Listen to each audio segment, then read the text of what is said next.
আসসালামু আলাইকুম viewers, welcome back to my channel Tuya easy কিচেনে আপনাদের সবাইকে স্বাগতম।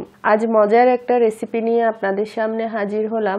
Chicken momo recipe. খুবই মজার একটা রেসিপি, সহজভাবে করে দেখানোর চেষ্টা করেছি। আশা করি আমার রেসিপিটা আপনাদের ভালো লাগবে। চলুন মূল রেসিপিতে যাই।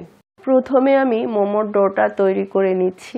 এখানে একটা মাটির পাতিল নিলাম, ময়দা নিয়ে নিলাম 1.5 কাপ, লবণ দিয়ে দিলাম হাফ চা চামচের থেকে একটু কম, সয়াবিন তেল দিয়ে দিলাম 1 চা চামচ। এখন একসাথে ভালো করে এগুলো আগে একটু মেখে নিচ্ছি। আপনারা চাইলে এখানে অর্ধেক ময়দা অর্ধেক কর্নফ্লাওয়ার ইউজ করতে পারেন, তাতে করে টেস্টটা আরো বেশি ভালো আসবে এবং কালারটাও আরো সুন্দর আসবে। গরম পানি দিয়ে দিলাম, আর একসাথে বেশি পানি ঢেলে দিবেন না, অল্প অল্প করে পানি দিয়ে ডোটা তৈরি করে নিতে হবে। একসাথে যদি বেশি পানি দিয়ে দেন এটা নরম হয়ে যাওয়ার সম্ভাবনা থাকে। খুব বেশি শক্ত না আবার খুব বেশি নরমও না, এরকম একটা ডো তৈরি করে নিতে হবে। দেখে হয়তো বুঝতে পারছেন কেমন হয়েছে। আমার ডোটা তৈরি হয়ে গেছে, দেখতে পাচ্ছেন। এখন আমি উপর দিয়ে একটু তেল ডলে দিচ্ছি যাতে উপরেরটা ড্রাই হয়ে না যায়। এখন ঢেকে এটা আমি এক সাইডে রেখে দিচ্ছি 10 মিনিটের জন্য। চুলায় একটা ফ্রাই প্যান বসালাম, সয়াবিন তেল দিয়ে দিলাম 2 টেবিল চামচের মতো। আপনারা চাইলে এখানে বাটার ইউজ করতে পারেন। পেঁয়াজ কুচি দিয়ে দিলাম 1 কাপের মতো, আর পেঁয়াজটা আমি একদম কিমার মতো করে কেটে নিয়েছি। হালকা একটু নেড়ে চেড়ে আদা বাটা দিয়ে দিলাম 1 চা চামচ, রসুন বাটা দিয়ে দিলাম 1 চা চামচ। এখন 1 মিনিটের মতো নেড়ে চেড়ে এগুলো হালকা ভেজে নিব যাতে আদা রসুন এবং পেঁয়াজের কাঁচা গন্ধটা চলে যায়। তো হয়ে গেছে, আমি 1 মিনিটের মতো ভেজে নিয়েছি, দেখতে পাচ্ছেন। এখন আমি এটা এক সাইডে রেখে দিচ্ছি ঠান্ডা হওয়ার জন্য। আর এখানে আমি বোনলেস চিকেন নিয়েছি প্রায় 400 গ্রামের মতো, আর এগুলোকে আমি এখন কিমা করে নিচ্ছি। আপনারা চাইলে ব্লেন্ডারও করে নিতে পারেন, তবে ব্লেন্ডারের চেয়ে এভাবে ছুরি দিয়ে করলে পুরের টেস্টটা বেশি ভালো আসে। একটু দানা দানা থাকবে, তখন পুরটা খেতে বেশি ভালো লাগবে। চেষ্টা করবেন সবসময় এভাবে ছুরি দিয়ে মোমোর কিমাটা তৈরি করতে। খুবই মজার একটা রেসিপি। পুরো রেসিপিটা ফলো করে একবার তৈরি করে দেখবেন, আশা করি ভালো লাগবে। আর আমার রেসিপিটা যদি ভালো লাগে লাইক কমেন্ট শেয়ার করবেন, আমার চ্যানেলটি সাবস্ক্রাইব করবেন, আমার পাশে থাকবেন, অনুরোধ রইল সবার কাছে।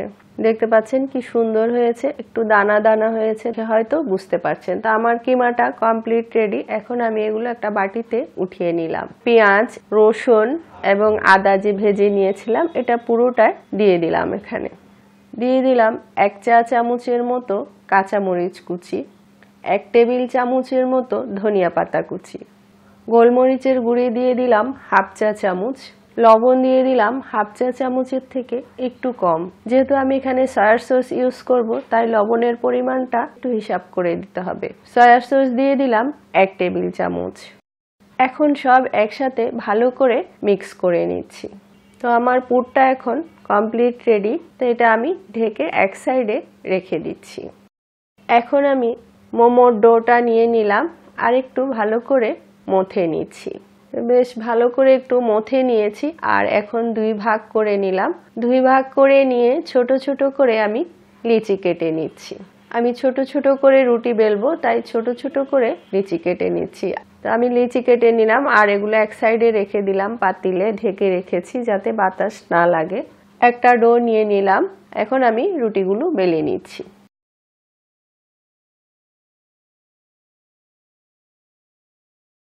এইভাবে আমি বেশ কিছু রুটি বেলে নিয়েছি, দেখতে পাচ্ছেন। এখন আমি মোমোগুলো তৈরি করব। মোমো বিভিন্ন ডিজাইন আছে, বিভিন্নভাবে মোমো বানানো যায়। আপনারা আপনাদের পছন্দ মতো যে কোনো ডিজাইনে মোমো বানাতে পারেন, তবে আমি একটা সহজ ডিজাইন দেখিয়ে দিচ্ছি। দেখতে পাচ্ছেন কিভাবে করছি আমি। এখন এভাবে করে একদিকে এটা ঘুরিয়ে দিচ্ছি, দেখতে পাচ্ছেন। পরের দিকে বেশি বাড়তি ডোটা আমি ছিঁড়ে নিয়ে নিলাম, দেখতে পাচ্ছেন কি সুন্দর হয়েছে। তো এভাবে আমি বেশ কিছু বানিয়ে নিয়েছি। আপনারা চাইলে এভাবে বানিয়ে ডিপ ফ্রিজে সংরক্ষণ করতে পারেন 1 মাসের মতো। তো এখন আমি এগুলো ভাপিয়ে নিব। এইদিকে চুলায় আমি পানি বসিয়ে রেখেছিলাম, পানিটা ফুটে উঠেছে। আর এখন আমি রাইস কুকারের স্ট্রেনারটা বসিয়ে দিলাম, আর উপর দিয়ে একটু তেল ব্রাশ করে দিচ্ছি যাতে মোমোগুলো লেগে না যায়। এখন আমি একে একে মোমোগুলো দিয়ে দিচ্ছি। ফুল আঁচে এখন 10 থেকে 15 মিনিট এগুলো আমি ভাপাবো, ঢেকে দিলাম। আর এই ফাঁকে আমি একটা সস তৈরি করে দেখাচ্ছি আপনাদেরকে, চিলি অয়েল ডিপিং সস। এখানে একটা ছোট্ট বাটি নিয়েছি, আর এখানে নিয়ে নিলাম 1 টেবিল চামচ চিলি ফ্লেক্স, হাফ চা চামচ গুঁড়ি মরিচ, 1 চা চামচ সাদা তিল, ফ্রাই প্যানে 2 টেবিল চামচ সয়াবিন তেল দিয়ে দিলাম, 1 চা চামচ রসুন দিয়ে দিলাম। এগুলো আমি গ্রেটারে গ্রেট করে নিয়েছি। এখন হালকা নেড়ে চেড়ে এগুলো লাল করে ভেজে নিব। তো আমি লাল করে ভেজে নিয়েছি দেখতে পাচ্ছেন। আর রসুনগুলো আমি বেশ কিছু উঠিয়ে নিচ্ছি, হালকা একটু আছে। এগুলো এখন আমি গরম গরম এখানে ঢেলে দিলাম দেখতে পাচ্ছেন। আর সঙ্গে সঙ্গে নেড়ে চেড়ে এগুলো মিক্স করে দিচ্ছি। অপেক্ষা করব ঠান্ডা হওয়ার জন্য। ঠান্ডা হওয়ার পর দিয়ে দিলাম 2 টেবিল চামচের মতো সয়া সস, 1 টেবিল চামচের মতো ভিনেগার, পানি দিয়ে দিলাম 4 টেবিল চামচের মতো। সব একসাথে ভালো করে মিক্স করে দিচ্ছি। বন্ধুরা, এখান দিয়ে আমার একটু হালকা ফুটেজ কেটে গেছে। আমি 1 চা চামচের মতো এখানে চিনি দিয়েছি। চিনি অবশ্যই এখানে দিবেন, নাহলে এটা খেতে ভালো লাগবে না। তৈরি হয়ে গেল আমার চিলি অয়েল ডিপিং সস। এখন আমি দেখছি মোমোগুলো হয়েছে কিনা। দেখতে পাচ্ছেন মোমোগুলো আমার সুন্দর হয়ে গেছে। এভাবে হাত দিয়ে দেখবেন পরে কোনো আঠা ভাব নেই, তাহলে বুঝতে পারবেন যে আপনার মোমোগুলো হয়ে গেছে। তা এখন আমি মোমোগুলো উঠিয়ে নিচ্ছি এবং গরম গরম আপনাদেরকে পরিবেশন করে দেখাচ্ছি। দেখতে পাচ্ছেন মোমোগুলো কি সুন্দর হয়েছে। তা আমি 2টা সসের সাথে, টমেটো সস এবং চিলি অয়েল ডিপিং সসের সাথে এটা পরিবেশন করেছি। আপনারা আপনাদের পছন্দ মতো যে কোনো সসের সাথে এটা পরিবেশন করতে পারেন। পুরো রেসিপিটা ফলো করে একবার তৈরি করে দেখবেন, আশা করি ভালো লাগবে। আর এতক্ষণ আমার ভিডিওটা দেখার জন্য আপনাদের সবাইকে অনেক অনেক ধন্যবাদ। আবার অন্য কোনো রেসিপি নিয়ে আপনাদের সামনে হাজির হব। সবাই ভালো থাকবেন। আল্লাহ হাফেজ।